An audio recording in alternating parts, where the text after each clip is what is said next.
नमस्कार दोस्तों, स्वागत है आपका हमारे चैनल द रियल थ्रिल्स पर। आज की कहानी बहुत ही भयानक है, तो लास्ट में बने बने रहे। तो चलिए शुरू करते हैं। बनारस, संगीत और रहस्य का शहर, वाराणसी, दुनिया का सबसे पुराना जीवित शहर, जहां गंगा अपने सबसे रहस्यमयी स्वर में बहती है और सुर, शव और साधना तीनों एक ही घाट पर मिलते हैं। आलोक मिश्रा 42 वर्षीय संगीत प्रोफेसर, बनारस हिंदू विश्वविद्यालय में शास्त्रीय संगीत पढ़ाते हैं। कड़क व्यक्तित्व, गहरी आवाज और सुरों से प्यार। आलोक का जीवन नियमित था, सुबह रियाज, दोपहर कक्षा और शाम घाट पर सैर। लेकिन 2022 की अक्टूबर की एक शाम सब कुछ बदल गया। तो घाट नंबर 17 की शाम के 6 बज रहे थे। घाट पर भीड़ कम हो गई थी।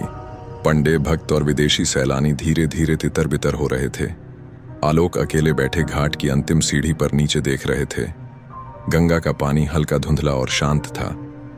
वो तानपुरे की कल्पना कर रहे थे, मन ही मन राग भैरवी गुनगुना रहे थे, जब उनके पैर से कोई कठोर चीज टकराई। एक चमकती हुई पुरानी चांदी की थाली। धीरे धीरे पानी से बाहर निकालते ही थाली के किनारों पर कुछ खुदा हुआ नजर आया।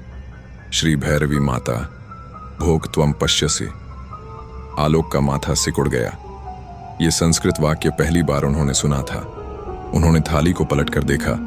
बेहद भारी थी, किनारों पर काले निशान। किसी ने विसर्जन से पहले छोड़ दी होगी। सोचकर वो उसे अपने कपड़े में लपेटकर बैग में डाल लेते हैं। 3 लक्ष्मी का शक घर पहुंचते ही लक्ष्मी, उनकी पत्नी, दरवाजे पर खड़ी थी। इतनी देर? फिर घाट चले गए थे? हाँ, आज कुछ खास मिला। आलोक ने थाली निकाली और लक्ष्मी को दिखाई। लक्ष्मी ने उसे छूते ही हाथ खींच लिए। ये चीज तुम घाट से लाए हो, बिल्कुल मत रखो इसे घर में। तू अंधविश्वासी होती जा रही है लक्ष्मी, आलोक ने हंसकर कहा। यह कोई देवी का भोग पात्र है, संगीत से जुड़ा कुछ है। वो थाली को साफ करके पूजा घर में रख देते हैं। 4 पहली रात, पहली छाया, रात के 2:42 बजे। पूरा घर अंधेरे में था, बस छत की खिड़की से आती चांदनी।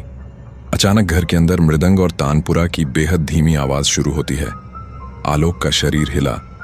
वो नींद में आंखें खोले बिस्तर पर बैठते हैं। उन्हें एक स्त्री स्वर में भैरवी राग की एक लय सुनाई देती है।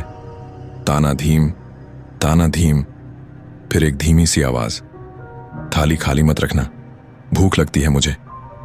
अगली सुबह आलोक को सपना याद नहीं था, पर पूजा घर में थाली में एक सफेद फूल रखा था, जिसे लक्ष्मी ने कभी नहीं चढ़ाया।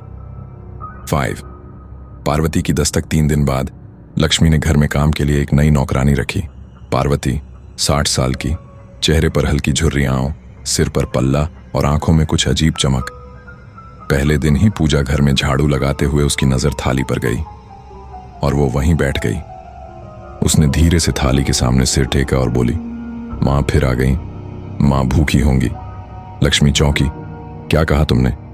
कुछ नहीं मालकिन, ये थाली बहुत पुरानी है, इसमें स्वरा देवी बसती है। 6 थाली के सुर गहराने लगे। अब हर रात कुछ ना कुछ होता। कभी पूजा घर की अगरबत्ती बिना जलाए जल जाती, कभी थाली अपने आप टनकती, कभी चूल्हे के पास चावल रखा दिखता बिना किसी के रखे। लक्ष्मी डरी, पर आलोक अब और भी आकर्षित हो रहा था उस थाली से। वो दिन में कई बार उसे छूता, रात को रियाज करते हुए उसमें देखता, और धीरे धीरे उसकी आवाज बदलने लगी। 7 पहली सप्तमी और पहला बलिदान शुक्रवार की रात थी। सप्तमी, पार्वती दिन भर चुपचाप थी और रात को बिना बताए कहीं गायब हो गई। लक्ष्मी ने सोचा वो चली गई। रात 1:33 बजे फिर वही मृदंग की थाप और थाली से उठता हल्का नीला धुआं।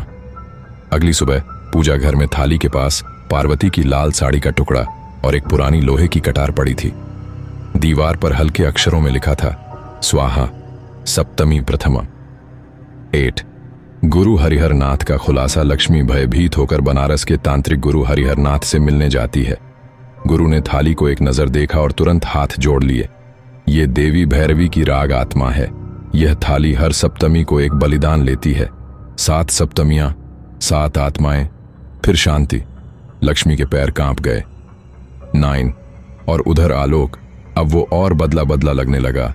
वो बार बार बड़बड़ाता, मेरे सुर गूंजने लगे हैं, मेरी थाली बोल रही है, मैं अब शरीर नहीं स्वर हूं। वो खिड़की पर खड़ा होकर रात में हवा में तान छेड़ता। 10 और कहानी सिर्फ शुरू हुई थी। पार्वती की मौत सिर्फ पहला अध्याय थी। अब थाली में सुर गहराने लगे थे, रातें भारी होने लगी थीं और लक्ष्मी का